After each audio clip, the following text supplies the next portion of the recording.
Hey there, it's time for the show, the Tatiana Show, where you make friends and talk life and crypto.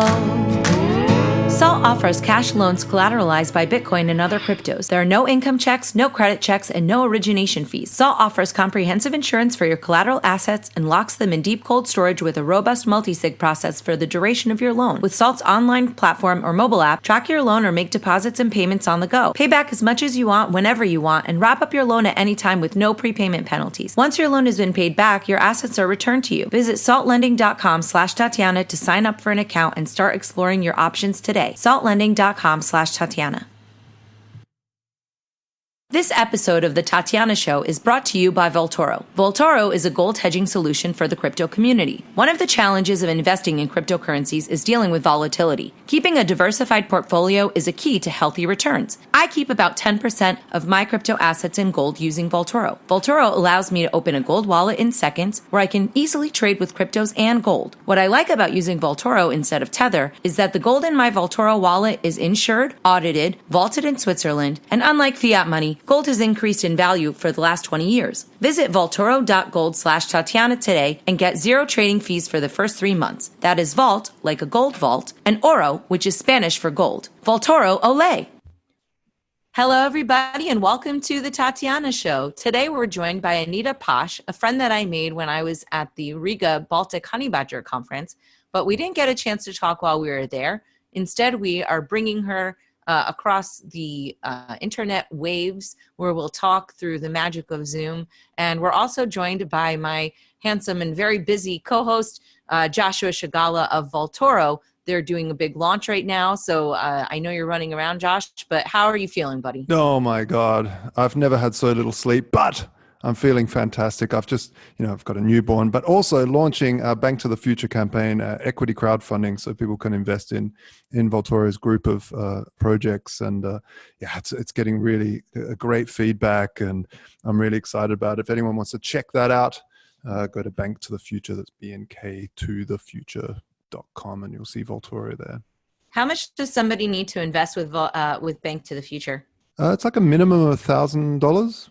And you get full equity in the company that you're investing in. It's a really great platform. It's been around for ages. Kraken has been on there. BitPay has been on there. Shapeshift has been on there. So it's very... Can U.S. people be on there? Or do you have to be an investor that's not from the U.S.? They used to be, but unfortunately, the U.S.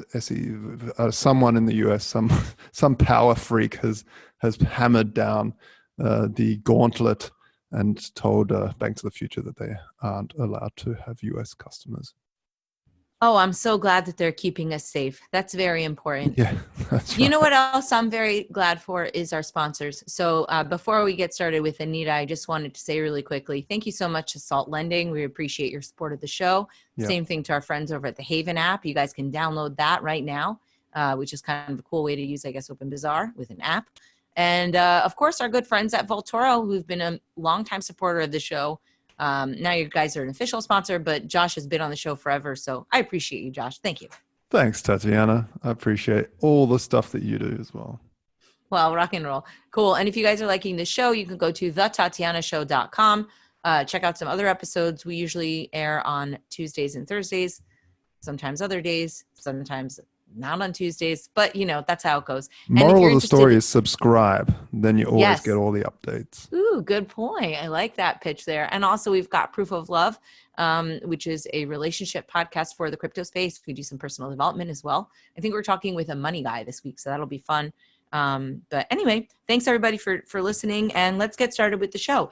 Anita, you are joining us today from Austria. Is that right? Yeah, that's right. I'm in Vienna, and I want to say thank you very much for having me today, because it's my first podcast interview where I'm the guest, and also in English. So that's great, and thanks. Absolutely. We're excited to have you here. I just randomly saw you looking friendly at the conference, but it turns out that you had actually done a podcast with our very own Josh Shigala. So could you talk to me a little bit about what your podcast is about, and also how you and Josh got to know each other? Oh yeah, sure. Yeah, we did an interview in German, so that was easier for me, but I think harder for him. And now it's the other way. And The tables have turned. yeah, um, the goal of my podcast is to educate the broader public space about Bitcoin, and to show the people who work behind the scenes in a way, because I think for many people Bitcoin is very abstract. It's like in the digital space, and people have no idea how the developers actually think or what's the philosophy behind Bitcoin. And that's actually what I want to share in a like simple language, not too technical. And I'm doing it also in German. So I've set up a separate German feed over summer. So I rebranded my podcast. And yeah, it was great to have Josh. I got to know him when I was in Berlin. And I was doing an interview with Jeff Gallas, who is the organizer of the upcoming Lightning Conference in Berlin. And I was asking him who would be interesting for my podcast, and he knows a lot of people, and he recommended Josh to me. And I also, of course, went to the room 77 to the Bitcoin meetup, and got to know other German or developers and Bitcoiners living in Berlin.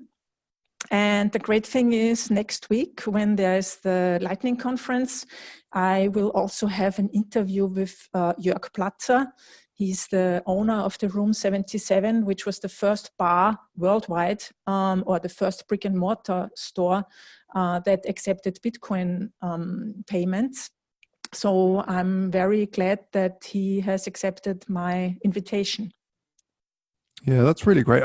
One thing I love about your podcast, and you mentioned it right at the beginning there, is that you want to educate people about what's so good about Bitcoin. Because I feel like the early cypherpunks and the early people that were interested were drawn in because of the freedom aspect, because of they understood the systematically corrupt system that money has become over the years, where it's this centrally controlled piece of debt that's floating around, that's printed out of nowhere with interest that doesn't exist in the system, and all this sort of stuff. And so automatically you get people that are like, both from the left and the right, saying it would be really great to have a separation from money and state and talk about that. And I found that now more and more people, especially during these massive bull cycles, you just get a lot of these speculators in, a lot of them just yelling Lambo and Moon and obsessed with material, the material side of Bitcoin, when really that's not what the important part is. Yeah, that's great. It's fantastic if you can ride that and make some money and be able to live without, working day in, day out on your day job and doing actually something you love. But what the real thing is this evolutionary in global finance. And I love that you do spend a bit of time talking about that stuff. Actually, I also think that's the most important point, at least for me. That's I think why I'm in this space. And it's like 2.5 years ago, like at the beginning of 2017, I heard a keynote about Bitcoin and blockchains from the technical and also from the social possibilities they open. And I was like, And I was actually looking for a working a special topic, because what I did before, I studied urban planning. And then when I was finished with the study in 1997, I realized, there's something like the internet, and I got my first email address. And then I was drawn into this, the World Wide Web and what it enables, and it opens a new sphere. And I was drawn into it, and I wanted to do something with it. And so I did another education, which was a multimedia producer education. And from then on, and from 2000 on, I was self-employed as a web designer. So I always wanted to be an entrepreneur doing my own stuff and also have something to do with this web stuff. And so in the last 20 years, I was doing e-commerce e-commerce projects, and we had our own design stores online, you know, for sustainable designer products and stuff. And then I had a time where I had to work in the corporate space again. And after that, I realized, oh no, I'm not made for the corporate space, and was looking for a possibility to be self-employed again as a solo entrepreneur. And then I really fell into this Bitcoin topic and started to read, and, you know, like many people, listen to a lot of videos of Andreas Antonopoulos, and actually his ideas and his way of seeing what Bitcoin can enable is actually also the thing why I'm there, you know. And of course, I want to bring this to my listeners. And I think there are a lot of podcasts that are very technical, at least that's what I found.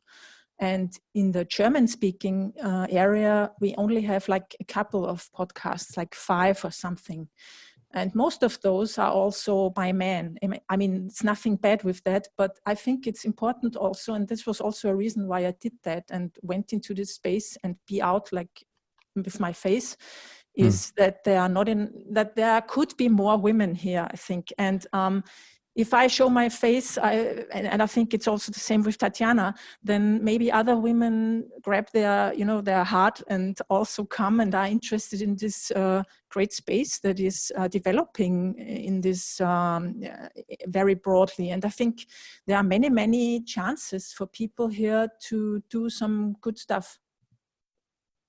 Yeah, it's really interesting because I've often talked about the topic, and Tatiana knows as well.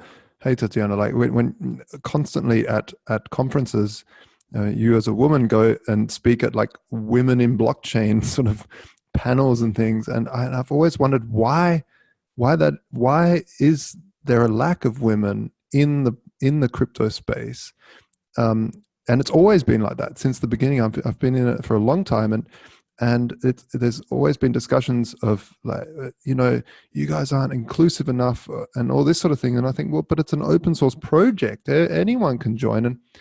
And I'm always fascinated to why that is. And if it's organic or if it's something innate in humans, if it's, I don't know. I don't understand why that is. What do you guys think? I would say it's because of the way that men act about Bitcoin, and in general, there's a constant measuring contest. Sorry, apparently there's a large bonanza going on outside my window that I wasn't able to get out of. Anyway, yeah, I mean, I think when guys talk about Bitcoin, they try and sound really smart, and so they make it needlessly complicated, and they insert a lot of ego. And that's a turnoff to lots of people. But I don't think that women who forgive me, but I think women are not as naturally interested in tech generally. I don't know. I'm not. I know a lot of women that aren't really interested in that stuff. And that seems sort of like a guy thing. If guys were a little bit less, I'm so awesome, you're so stupid because you don't know about the skirt Bitcoin thing. I mean, I think women would probably like it more. I think the willingness of a woman to sort of be like, oh, look, I didn't get it at first either, and now I understand it a lot better. I think that's a better approach, but I think men generally want to just impress, not just men, but women too, just everybody. They want to impress them with how smart they are, and that's a little bit of a turnoff. I don't know. What do you think, Anita? Yeah, I think also it's a little bit of a challenge, you know, like who's faster, who's better. That might turn off women, but I think the root is somewhere else. I mean, if you look, Bitcoin is in the space of informatics, like computer science, mathematics, cryptography, and money and the finance world.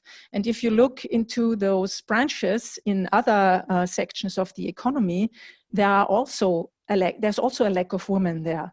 And so if you combine that, then you have the Bitcoin space or the crypto space, maybe, where we don't find women. And I think it starts when we were born. it starts with the stereotypes that we as parents or elder people or the society, what the advertisements, the consumerism companies, what they show, you know. There's an experiment by the BBC, the British television. They did an experiment. They had adults, and they had to look after little children. And they couldn't guess if it's a boy or a girl. But the babies were dressed like one as a girl. And so the girl came in, or the baby dressed as a girl, and the people gave them immediately stuff to play. Like the girl got a puppet or a Barbie or something like that, and the boy got the truck. And then afterwards, they told the people that didn't know those children, so actually this is a boy or this is a girl. And people were like, oh my God, I just gave him a truck because I thought he's a guy, you know? And then if the girls always get the Barbie, then they think the Barbie is for them. And I think there are a lot of, how should I say, do you say it in English? Associations with how you have to be as a woman or how you have to be as a guy that we like internalize, and then we don't even recognize them. And I think I think that the Bitcoin space is a very open space. I never had any problem. But on the other hand, I'm a very sporty looking woman, you know. I'm not that bitch in a way, or looking like, oh, I'm the nicest one or something. So I always had this advantage also to be like the boys, you know. That was always my thing, you know, in school. So I think it's a general topic, and it's not, you can't reduce it to Bitcoin, yeah. It's an open space, yeah. I mean, you know, it reminds me, I feel like it's very unpopular to say this, but I actually think that there's definitely things that are boy things and girl things, right? And I used to manage a number of different recording studios in New York, and there was all this engineering going on around me, but I would literally just turn my brain off to that information. Like, people would start talking about it and I would glaze over and I wouldn't find it interesting. Now, I found that if I pushed myself, I was able to do the work, and I gained some appreciation for it, but not really. I mean, I like the thrill of learning a new skill, but it wasn't something that I trended toward. Also because I didn't think that I would ever be, like, I was already a good singer. What do I need to be a good engineer for? You know what I mean? That could be you as a person, and not just because, you know. No, I don't think so. I mean, because you also see in recording studios, it's all men predominantly. And then with crypto, I think that my appreciation for crypto was more from a political perspective, and that is driven by an interest in just how society is organized. But the technical aspect, I've definitely shied away from. I still consider it boy stuff, and I've had to force myself into learning it. That being said, again, I do think that there's a thrill to push yourself outside of your comfort zone, and to not necessarily, because it is an intimidation mixed with a lack of interest for me. And I think that I think I probably represent a large portion of females, because you see when they do tests of different people and their preferences, what I find interesting was the study that Anita was talking about. You know, I wonder if you were a girl child and your parents dressed you in boy stuff all the time. I think that would be a little bit weird in the first place, but maybe not. I don't know. Would you like boy things more? I would be interested to know how like that pans out over time. Yeah, it was the other way, you know. I think as soon as I realized that there are boys, they have trousers, and girls have skirts, I wanted to have trousers. I never found it interesting to do the things women or other girls did. I never played with a Barbie.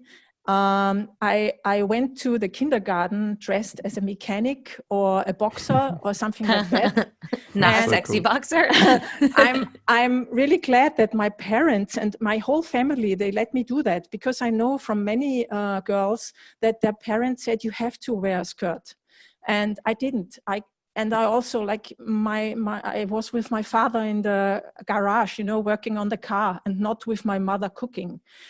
So I had the chance to grow like I wanted to, and I realized then, like with 13 or 14, that I'm kind of different like the others. And and then that sets in, this seeing that you're different, and have different interests maybe also. But I don't know, it was a natural thing for me, actually. Yeah. I mean, so we at Voltoria, we sponsored the Hack Like a Girl conference, which was female coders basically getting together and coding, and engineers. And it's, there was plenty of them. And I remember also at school, all the best people in the maths class were always the women, and the guys were just messing about in the back, just trying to beat each other up and stuff. So, and it seems weird that in once you leave school and get into life, that these stereotypes go back to sort of where the guys get all the engineering jobs and the girls. I'm not sure. But maybe I remember the women's math interests carry into other kinds of things. Like, can't you use math in other things other than just engineering? Maybe it's the use of computers. You know what I mean? Like the physical items. I don't know.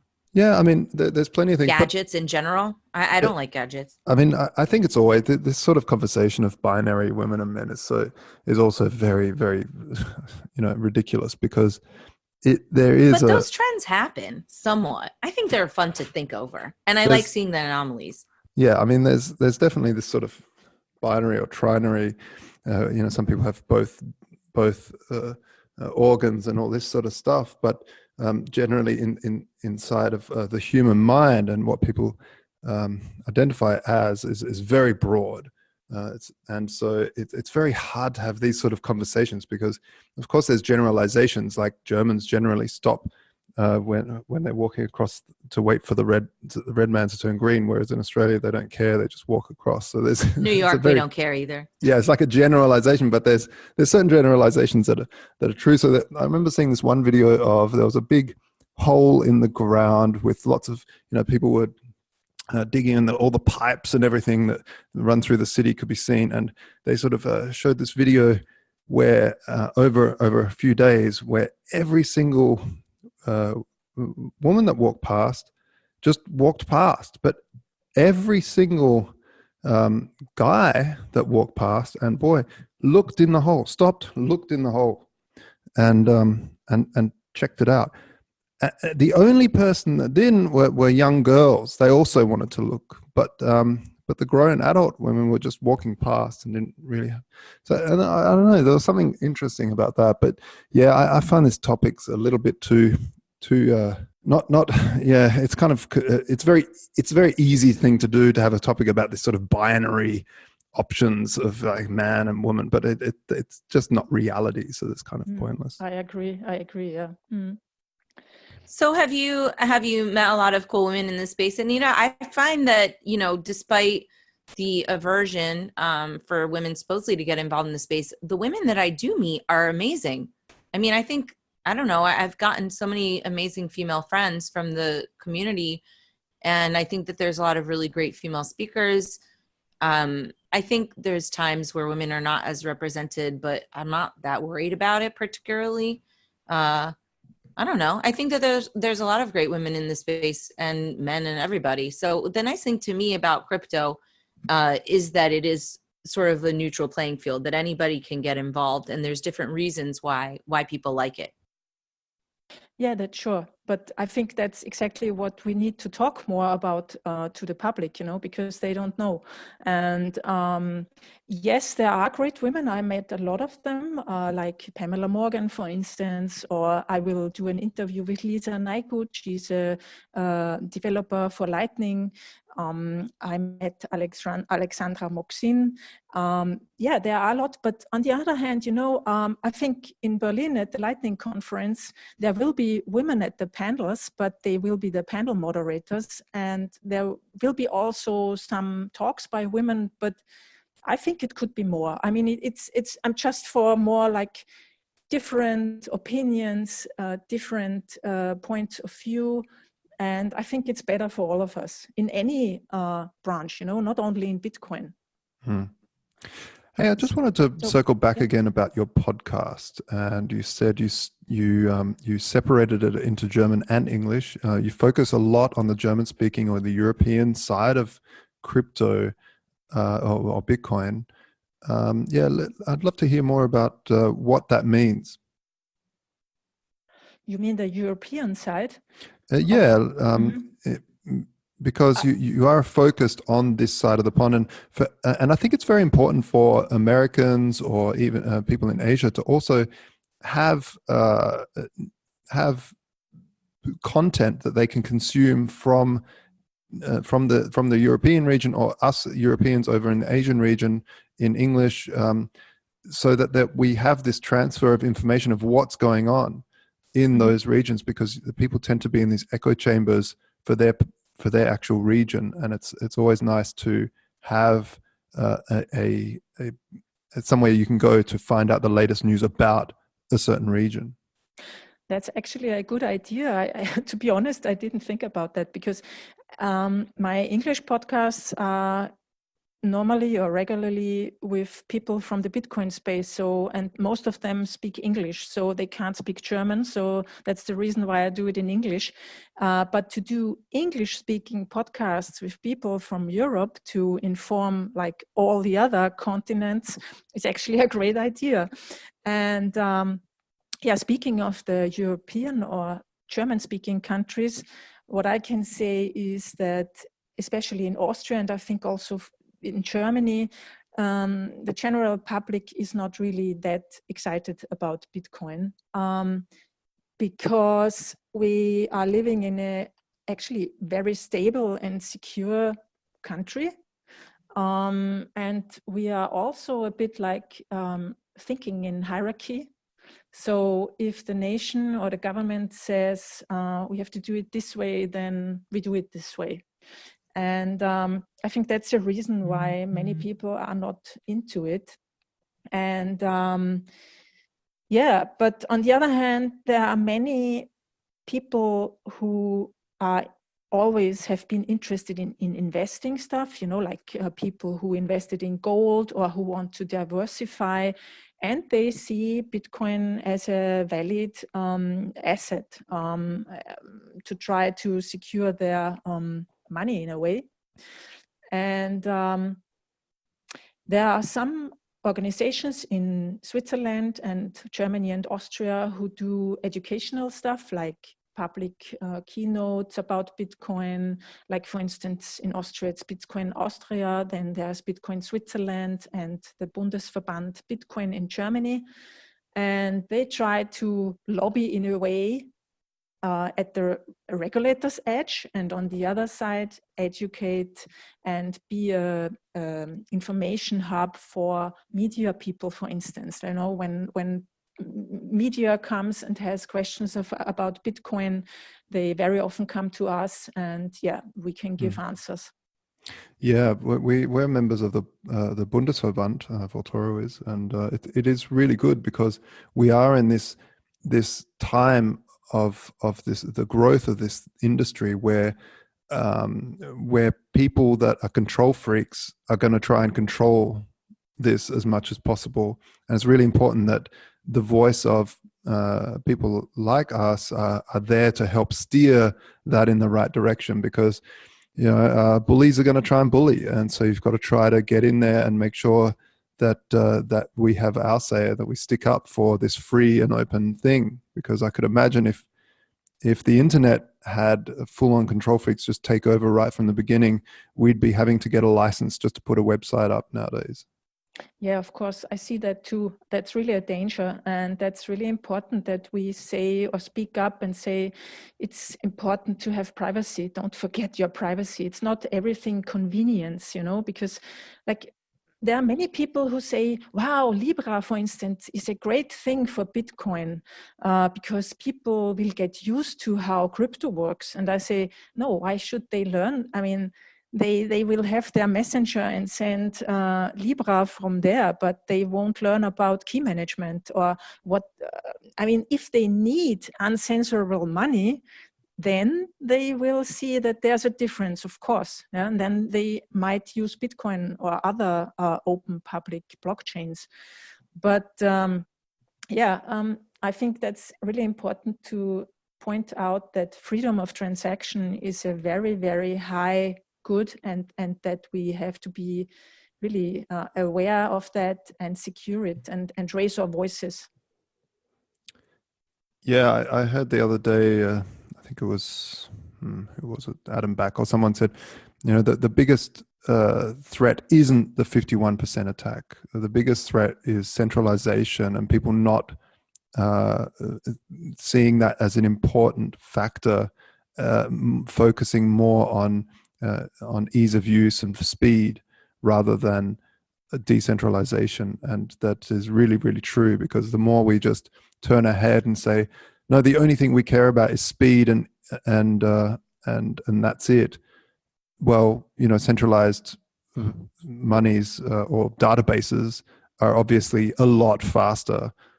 So, they'll win out in the end. So the important thing is to always draw back to the fact that we want this to be decentralized as possible, and to compete with as many things as possible. I mean, at the end of the day, we want these currencies to compete, and that's again why podcasts like the Tatiana Show and all the work that Tatiana's put in over the years, but also what you're doing, and other podcasters and educators, is that we are trying to remind people the importance of decentralization over conveniences like speed. Yeah, absolutely right. Yeah, you said education.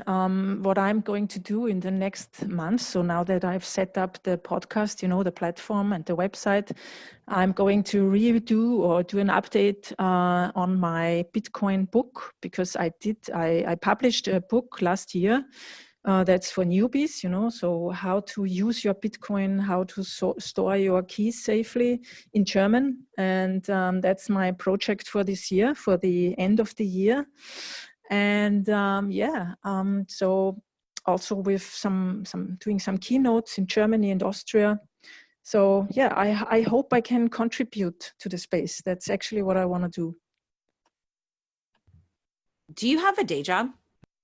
No. That's I'm actually, for the last 20 years, I tried to have my own product and live from that. And maybe I can do that in a few months or years, because I'm trying to get more sponsors in, get more downloads, and then I could really live from that, paying my rent and the travel costs and stuff. So the last 2.5 years, I was always doing web design or online marketing jobs for other companies, and I split that. So next to my day job, or like my other clients, I wrote the book, or I set up the podcast. So I worked a lot the last 2.5 years. Awesome. Well, I think we're coming up around the time of the end of the show, but was there anything that you wanted to mention? And I definitely wanted to give you a chance to plug your work and any upcoming conferences that you're going out to. We know you'll be at the Lightning Network conference. Yes. So if you're in Berlin, go and say hi. Are you going to be there too, Tatiana? Unfortunately not. I actually do wish I was going, because I have a great love for my friends in Berlin, but unfortunately, no, I won't be there. Mm. Yeah, I will go there. And afterwards, for this year, that's the final conference of the year. And I have not really made any plans for next year. I might be going to Malta again to the Understanding Bitcoin conference. I might be going to New York again to the Magical Crypto Conference, if it's there again. And the other idea I have at the moment is that I might go to Zimbabwe in December. But I'm just trying to set that up. Yeah, I have a friend of mine is there, and I would like to get in contact with Bitcoiners there and make like a small interview research about if people really use Bitcoin there or not. That would be That interesting. sounds fascinating. Yeah. Will you come on and tell us about it when you're done? That sounds great. I definitely would love to, but I have to see if it works out. Well, let's see. Fingers crossed on that one. Yeah, it's definitely be a good little documentary. Yeah, topic. But you know, then I would need some sponsors. Yeah, that's for sure. It's always the same. Yeah, and drop my work. You can follow me on Twitter at Anita Posch. That's Posch. My podcast you can find on all major podcast players. The best is to search for my name and for Bitcoin and CO. And I'm looking forward to everything that's coming. I think this space is great, and I have met a lot of friends, and also you guys now. Thanks for having me. Yeah, this has been awesome. Thanks so much, Anita, for joining us. You guys can share this episode on your social media. TheTatianaShow.com is the website. Also, check out proofoflovecast.com, show about relationships and emotional intelligence. We'll see you guys next time. Make sure you go to Voltoro.com, find out all the latest stuff over there. Thank you, and we'll see you next time. Bye. Bye.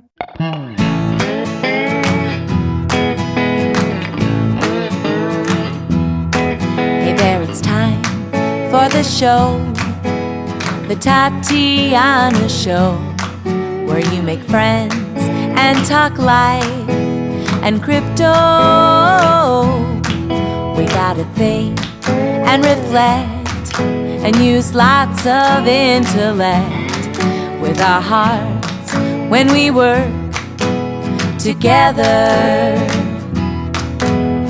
I know that it can be so hard out there, looking all around and saying that life ain't fair. So that is why we will fight and stay up late at night, listening to the Tatiana Show. Thank you for listening to the Tatiana Show. Please follow us on Twitter at Queen Tatiana or on Facebook and Instagram at Tatiana Moroz Music. More episodes can be found at thetatianashow.com, and make sure you leave a review on iTunes and tell your friends. What's the point of all this technology without a little love in our lives? Our hosts, Tatiana Moroz, Dr. Stephanie Murphy, and Lauren Kasovitz, have come together to bring you Proof of Love. Go to proofoflovecast.com. The Tatiana Show has been brought to you by CryptoMediaHub.com, a boutique marketing and PR agency for Bitcoin and beyond.